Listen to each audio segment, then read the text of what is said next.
Today, Wednesday, June 17th, 2020. From Virtual Camp Palmer. This is Good News with Charlie Spencer, Lucy Spencer, and Howie Spencer, your most trusted anchor. Live from Studio 1A in Anglaise County. Good morning, campers, and welcome back to Good News. Boy, do we have a lot in store for you all today. Oh yes, today's going to be one for the books. If you have not yet RSVP'd for the dance party, please get on that as soon as possible because it's going to be such a great time. Woo-woo! Oh yeah. Now, let's get into what you'll be doing at your last morning session. Tune in to Camp Radio with Kaden and Natalie. Create leaf etching crafts with Will. Soak in some meaningful advice and memories from your last year counselors. Make popsicles with the cousin of the famous Gordon Ramsay. Just take a walk outside and just absorb what all nature has in store for you. And sing some songs. Play some games. And once again, please support America. And now to the weather report with Audrey. Good morning, campers. Today on this nice Wednesday morning, the weather is sunny and 75. As you can see, it's nice and sunny as can be. It's raining. Thanks, Audrey. And now, let's go to the joke of the day with Megan. Today's joke of the day is, what kind of tree can you fit in your palm? A palm tree. Oh my god! You gotta be kidding me! That was probably the best one, I gotta say. Did you get that? That was good. Oh my. I can't. Oh man, that hurts. Well, we hope you enjoy your final and hopefully last ever virtual 4-H camp session. We will see you all next year at Camp Palmer.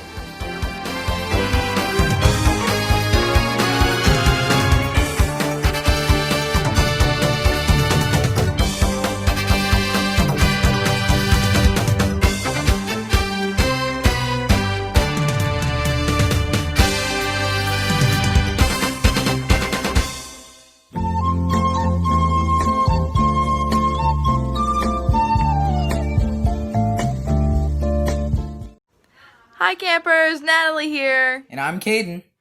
and we're bringing you Camp Radio. I pledge my hands to greater service. Hands, in this case, are our daily actions, what we put our soul into doing, whether that's our project or even our community service and everything else that we do for our community. It is showing what the 4-H and what each member gives back.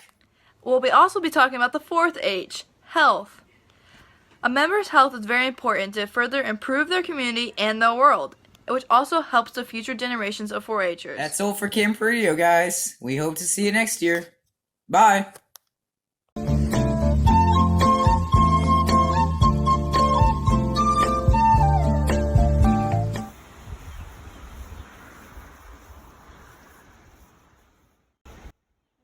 H began over 100 years ago and has since become the nation's largest youth development organization. The birth of 4-H in the United States is considered a youth program in Clark County, Ohio, formed by A.B. Graham in 1902. In 1910, a woman by the name of Jessie Field Shambaugh developed the clover pin with an H on each leaf, and by 1912, programs were called 4-H clubs. Its name is a reference to the occurrence of the initial letter H 4 times in the organization's original motto, Head, Heart, Hands, and Health, which later became incorporated into the Fuller Pledge, officially adopted in 1927. By 1924, 4-H clubs were formed and the clover emblem seen on our 4-H flag was adopted.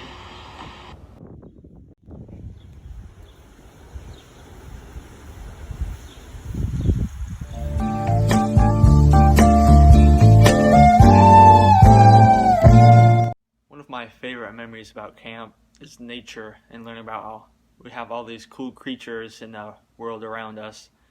And also in 4-H camp, I really liked playing 9 Square and Gaga Ball and just meeting new people while having fun playing those games.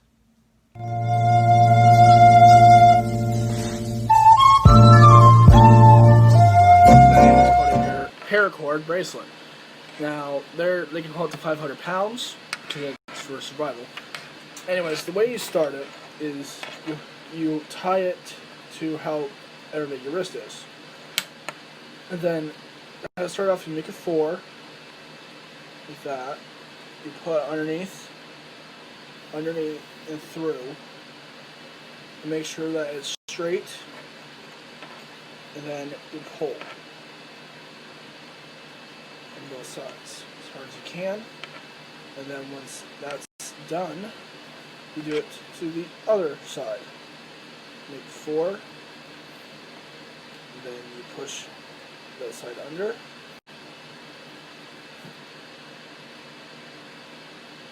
You pull it through.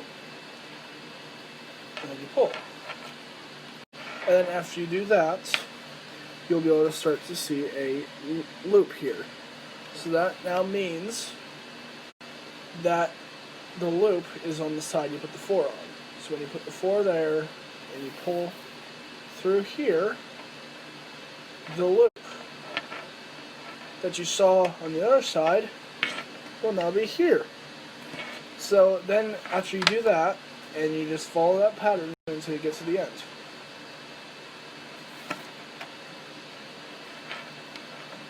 And it will start to look almost like a little ladder pattern. A little rope ladder.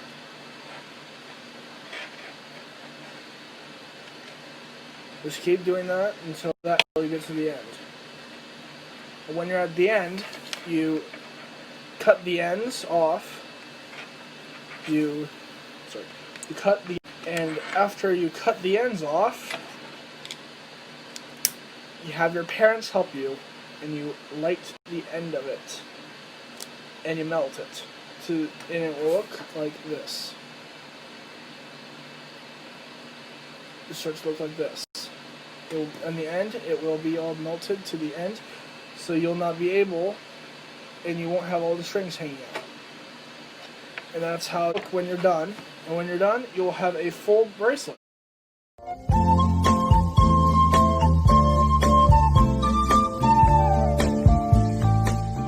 G'day, mate. I'm Florden Ramsey, famous cousin of the famous Gordon Ramsay. Now, I know what you're thinking, mate. Jeez, it sure is hot out here in the outback in Aussie. I couldn't agree more. So, we're gonna make some homemade popsicles. That's right, homemade popsicles. Popsicles made in your home. This is pretty simple. The materials you need: a measuring cup, a pitcher, some disposable cups, so plastic, anything that isn't mom's fancy chinaware, some spoons, but also popsicle sticks work very well for this operation, sugar, a Kool-Aid packet, and that is about it. But before we start making our meal, we need to put on our apron, because we are chefs after all. And chefs in Aussie wear aprons. Now, to start, we need to put 2 quarts of water in the pitcher. It's preferred to be cold, but it'll work just fine.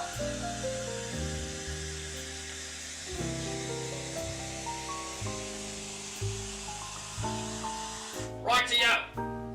We have filled it up to the line. Now, we put in our Kool-Aid packet. I'm using the mixed berry Kool-Aid. You can use whatever kind you like, but I prefer mixed berry. As you can see, it has a nice blue hint to it. Just like, you know, the Aussie, Australian flag. Now, we put in our sugar. The directions say we need a cup's worth. And it is important to follow directions. So we pour in our sugar to our measuring cup. It appears we are a bit low on rations this week, kids. But no one ever said too little sugar was a bad thing, now did they? Luckily, Gordon plans ahead. Like all Aussies, we have a reserve. We have backup sugar.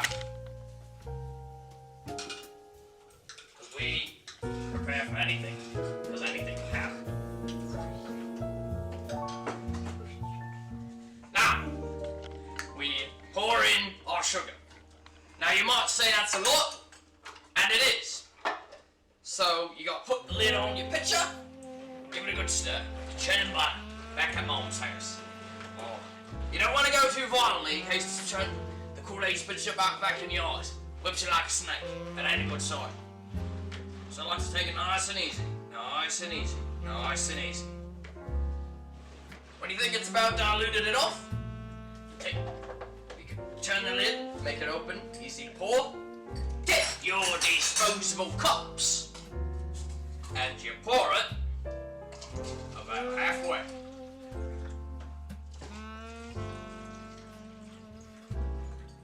Now, looks like I spilled. I'll have to clean that up later. You get your spoons, you put the spoon in the cup, and now we head over to the fridge. Inside the fridge, find a nice flat area where you know these won't be disturbed. As my lovely assistant pointed out, there's a great area down here. Now, to freeze these, you have to give it about 2 hours. So, grab yourself a book, make yourself a cup of tea, because we're in for the long haul, kids. I'll see you in a bit. 2 hours later. The train gave them so much! Oh my, look at the time! The popsicles are done! Now, we've had them chilled for quite some time. They should be nice and steady. Now, this is where the fun part comes in. If you weren't having fun already, you're gonna have fun now. You take some safety scissors, or ask your grown-up to help you. You cut the cup just a bit, give it a little slit like that. Then, you peel it like you would a fruit, like an orange. And then you peel it out in one clean go. And you got yourself a Kool-Aid popsicle. Perfect for a hot summer day.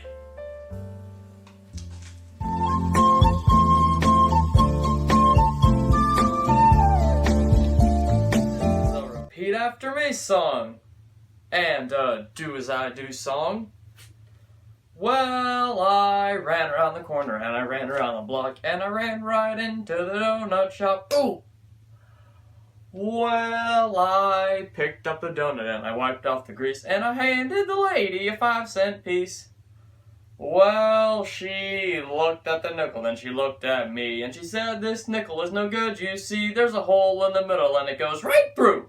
And I said, "There's a hole in my donut too. Thanks for the donut. Toodaloo."